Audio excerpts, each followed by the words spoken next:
필름 사진입니다. 작고 가벼운 카메라가 대세인 만큼 작고 가벼운 카메라를 들고 사진을 찍어봤습니다. 마미야 RB67의 RB는 Really Big이라는 뜻이래요.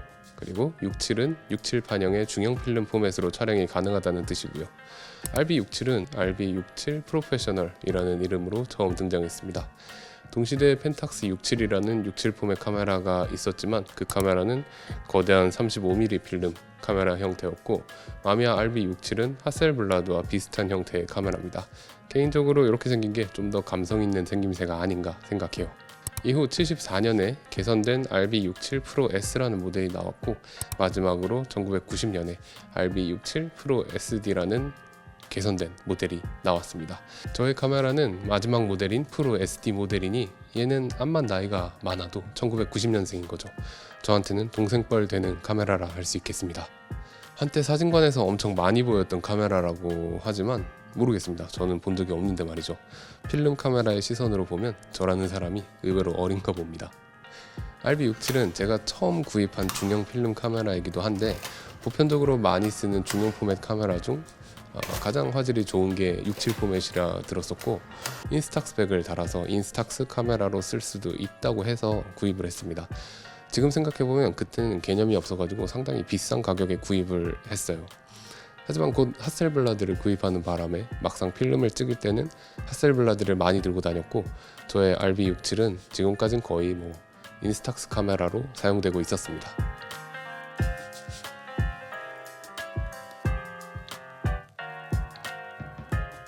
RB67은 무겁기 때문에 차에 태우면 속도도 안 나오고 연비도 안 나옵니다. 그래서 비교적 가까운 파주의 한 카페로 가서 대충 카페를 돌면서 사진을 찍어보기로 했습니다. 날씨가 분명 좋았는데 첫 사진을 찍으려고 노출계를 꺼내니까 급히 해가 져버립니다.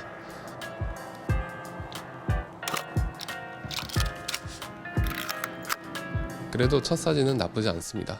해가 있을 때 분명 더 예뻤겠지만 푸른 하늘과 붉은 펜스가 만들어내는 컬러 대비는 언제나 사진을 산뜻하게 해줍니다. 참고로 RB67은 리볼빙 백의 약자기도 한데, 세로 촬영을 할 때는 뒤에 필름백을 돌리면 세로로 촬영이 가능합니다. 덕분에 스크린이건 미러건 사이즈가 77 사이즈나 다를 바가 없어서 엄청나게 시원한 스크린을 볼 수 있고요. 그만큼 크고 무거워지는 원인이 돼서 들고 다니는 촬영자의 수명을 줄이기도 합니다. 그리고 세로 촬영을 하면서 웨이스트 레벨 파인더를 볼 수 있는 카메라도 아마 예쁜이 아닌가 그런 생각이 들고요.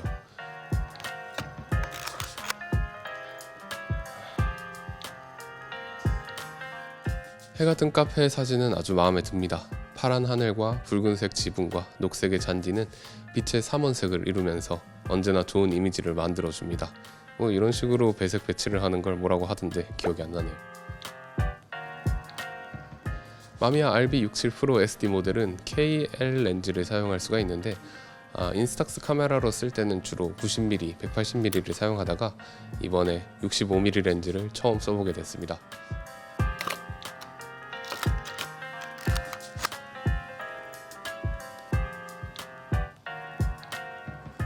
해가 다시 쨍하게 떴길래 처음에 찍었던 곳을 다시 찾아가서 찍어봤는데, 역시 해가 뜨니까 채도가 쫙 올라가고 그런 건 좋은데 이번엔 구도가 좀 마음에 안 드네요.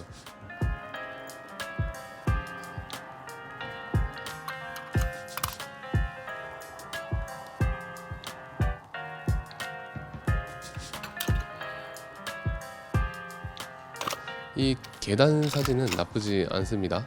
간단한 구도지만 좋은 날씨와 RGB 색상들의 조합, 명암의 대비는 대충 찍어도 평타를 칠 수 있는 조건이 아닌가 싶습니다.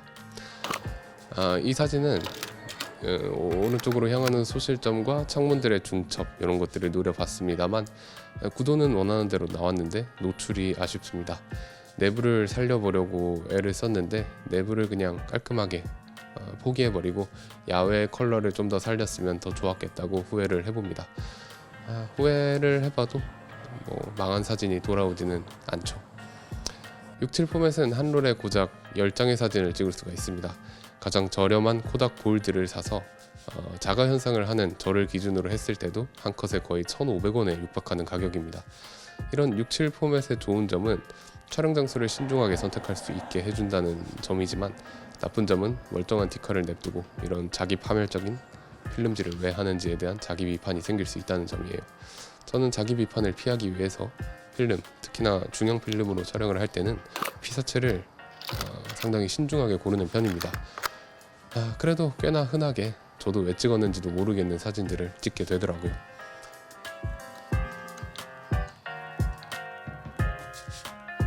카페 주변을 배회하면서 돈 낭비를 하고 있는데 RB67의 거대한 셔터 소리를 들으셨는지 카페 근처에 집에 계시던 집주인분이 자기 마당에서 촬영을 해도 된다고 하셨어요.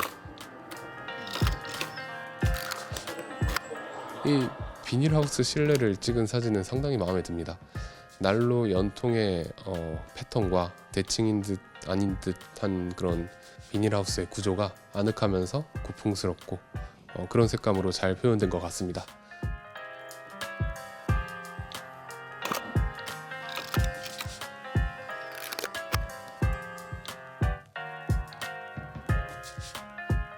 RB67은 일반적으로 렌즈에서 초점을 맞추는 다른 카메라와 다르게 이 벨로우즈 포커싱 방식을 택하고 있습니다. 그래서 이런 중형 필름 카메라 치고 근접 촬영을 잘 해낼 수가 있는데 덕분에 이런 피사체를 촬영할 수도 있습니다. 이거 꽤 마음에 드는 사진인데 방충망의 디테일과 컬러가 은은한 하늘과 함께 심심하지 않은 배경이 되면서 녹색의 피사체가 돋보이게 됩니다. 웨이스트 레벨 파인더는 감성 원툴의 촬영 방법인 것 같지만 이렇게 사막이나 고양이를 찍을 때는 상당히 효율적이기도 합니다. 웨이스트 레벨 파인더가 아니면 누워서 옷이 더럽혀지니까요. 보통 저는 중형 필름으로는 하나의 피사체를 한 번만 찍는 편이지만 고양이는 2장 찍었습니다. 나무 사이로 들어오는 그림자가 고양이의 털에 닿는 것이 꽤나 포실포실하니 마음에 듭니다.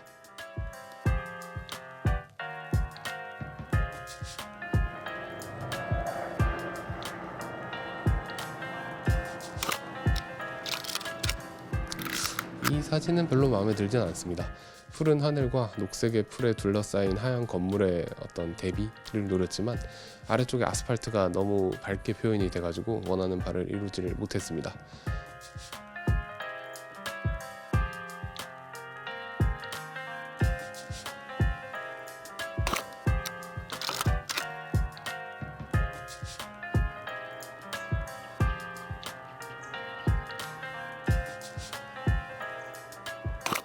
저는 이런 시골 풍경에서 흔히 볼 수 있는 붉은색 지붕 혹은 푸른색의 지붕을 좋아하는 편이에요. 붉은 톤의 지붕이 RGB를 만들 수 있는 중요한 요소라면 푸른색의 지붕은 파란 하늘과 청록색, 녹색의 식물들과 함께 어울려서 유사색 배색을 만들어서 이미지를 깔끔하게 표현해 줍니다. 이걸 톤인 톤이라고도 하죠. 다만 햇살이 너무 강해서 CPL 필터가 있었으면 식물에 묻는 반사광을 좀 자를 수가 있었을 텐데 그러면은 이미지가 좀 더 좋아지지 않았을까. 마음에 들 뻔한 사진이 아쉬운 사진이 돼버립니다.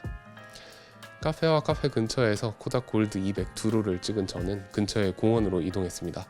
매일 코닥 골드 200만을 사료처럼 퍼먹던 저는 날씨도 좋겠다, ISO 100짜리 새로운 필름을 써보기로 마음먹었습니다. 이 필름은 중고거래를 할 때 자비로운 어떤 분께서 저에게 유튜브 잘 보고 있다면서 서비스로 주신 건데 코닥 에어로컬러라는 필름을 중국에서 감아서 판매하는 제품입니다. 저는 필름에 새로운 도전을 잘 하지 않는 소심한 인간인데 실제로도 지금까지 써본 중형 컬러 필름은 포트라 400 그리고 골드 200 그리고 왠지 모르겠지만 피닉스 1 뿐입니다.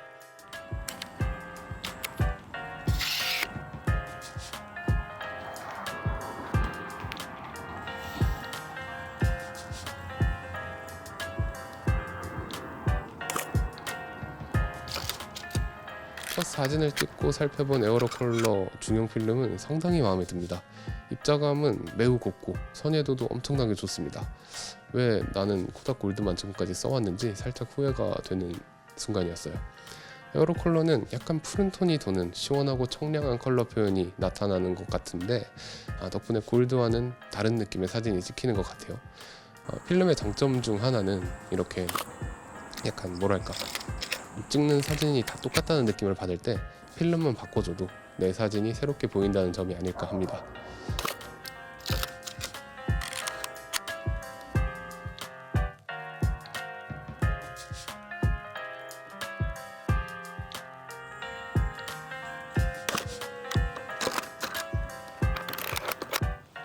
이 공원이 율곡습지공원이라는 곳인데 하필이면 공사를 하고 있었고 공사를 하고 있는 곳이 가장 예쁜 곳으로 추정되는 장소였습니다.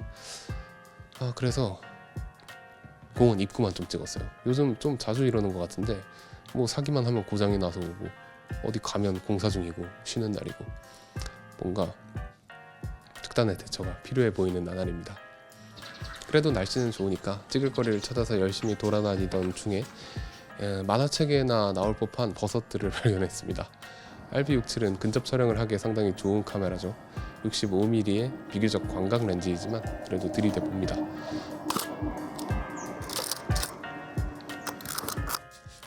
사진은 평범한 것 같지만 에어로 컬러 덕분에 청록색이 도는 시원한 풀숲 사이에 먹음직스럽게 생긴 버섯들이 왠지 모르게 마음에 듭니다.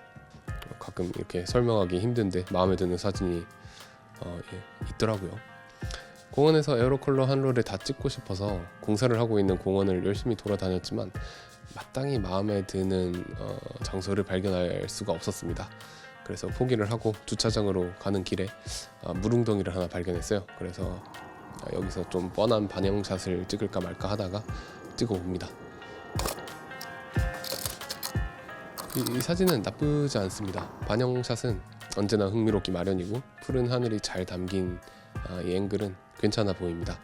다만 첫 사진과 같은 피사체를 찍었기 때문에 첫 사진과 이 사진을 나란히 놓고 비교를 해봤는데 개인적으로는 처음에 찍었던 사진이 아주 약간이지만 더 마음에 들더라고요. 공원은 다음번에 공사가 끝나면 다시 와보는 것으로 하고 커피도 한잔 마실 겸 제가 가장 좋아하는 촬영 장소 중 하나인 파주 출판도시로 넘어왔습니다.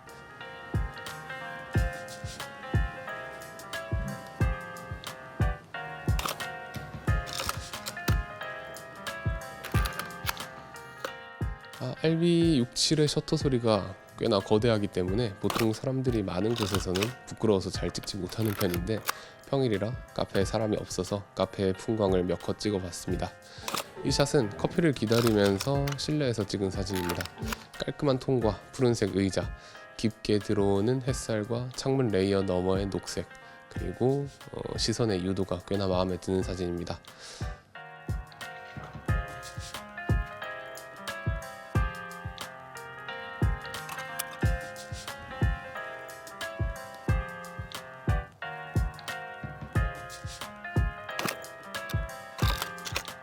그리고 이 사진은 이날 찍은 사진 중 개인적으로 가장 마음에 드는 사진이에요. 에어로 컬러로 찍은 마지막 사진인데 약간은 관호출이 되어버린 사진이지만 덕분에 소프트해진 톤과 녹색과 푸른색으로 나눠지는 컬러 레이어가 좋습니다. 텅 비어있는 실내 공간도 좋은데 만약에 제가 연출을 할 수 있다면 붉은색 옷을 입고 있는 여자가 카페 안에서 창밖을 바라보고 있는 장면을 만들 수 있었다면 어땠을까, 이런 생각을 한번 해봤습니다. 이 사진은 제가 언제 한번 프린트를 해볼 것 같네요.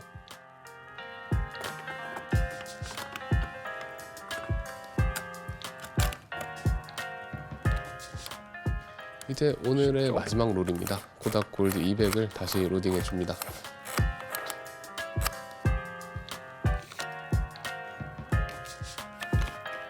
뭔가 뻔하지만 이 카페에 왔으면 안 찍고 넘어가긴 아쉬운 앵글입니다. 여러 컬러와 다르게 확실히 따뜻한 색감이 또 역시 나쁘지 않습니다. 이 사진도 어느 정도 마음에 듭니다. 붉은색 색감의 포인트가 따뜻한 빛과 어우러져서 코닥 골드 200의 색감을 잘 살려줍니다.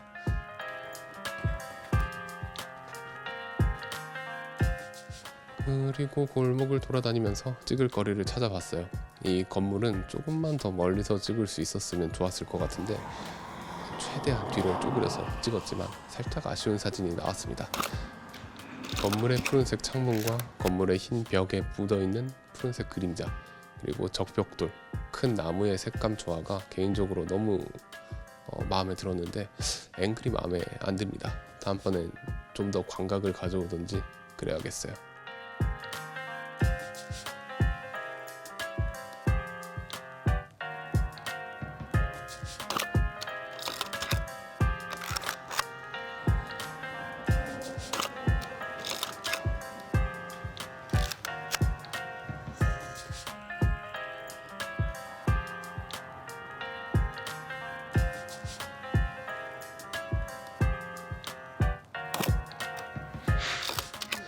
이 사진은 꽤나 마음에 듭니다. 더 잘 찍을 수 있었을 것 같지만 그래도 나쁘지 않습니다.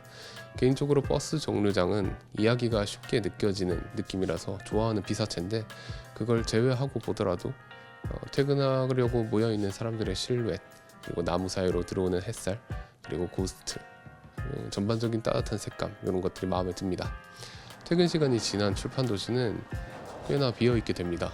저는 이때 출판 도시 풍경을 좋아하는데 사람이 많지 않고 멋진 건물들이 많아서 사진 찍기에 좋습니다.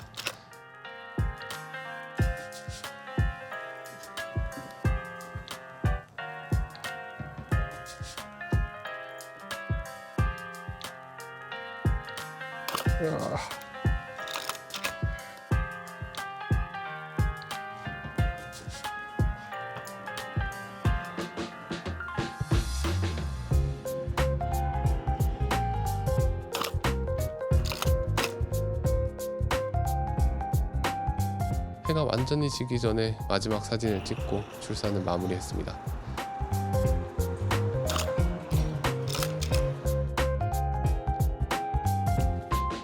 이날 총 4롤의 사진을 찍었고 40장 중에서 나쁘지 않은 사진은 한 10장 정도, 마음에 드는 사진은 2장 정도 되는 것 같습니다. 4롤의 사진을 찍기 위해 들어간 필름값만 5만원인데 그 중에 10장 건져서 한다는 게 끼케야 인스타에나 올리겠죠. 심지어 이것도 귀찮다고 안 올릴지도 모릅니다. 돈을 버리고 싶어서 필름을 하는 건 아닐 텐데 저도 제가 무슨 짓을 하고 있는 건지 모르겠습니다. 아무튼 RB67은 정말 좋은 카메라였습니다. 시원한 파인더를 내려다보는 느낌과 포커스를 맞추는 방식, 셔터를 장전하고 필름을 이송하는 레버를 당길 때의 감각, 과자를 씹어먹는 것 같은 독특한 셔터 소리, 감성적인 측면에서 정말로 만족스러운 카메라였습니다.